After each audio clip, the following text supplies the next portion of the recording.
whenever somebody comes for my session, कधी कोणी सेशनमध्ये आलं तर आम्ही ऑफकोर्स त्यांना त्या होल प्रोसेस थ्रू नेतो.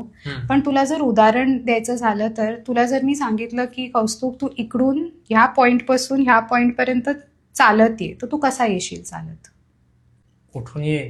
उठून सरळ चालत येशील.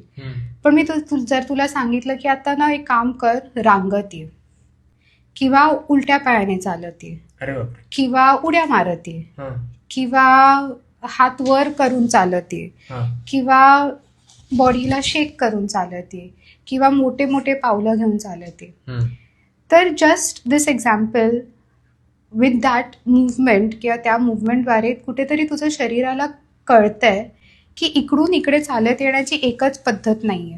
मी वेगवेगळ्या पद्धतीने चालत येऊ शकतो.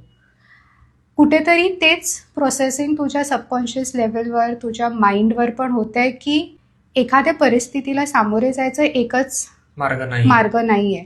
आपण वेगवेगळ्या पद्धतीने त्या प्रसंगाकडे, त्या परिस्थितीकडे बघू शकतो. तर बेसिकली तुझ्या माइंडला ऑप्शन्स येतात, चॉईसेस मिळतात की मी प्रत्येक वेळेला राग आला तर हेच केलं पाहिजे असं नाही, मी असंही रिस्पॉन्ड करू शकतो किंवा ह्या परिस्थितीला हेच उत्तर नाही, वेगळे पण उत्तर असू शकतात.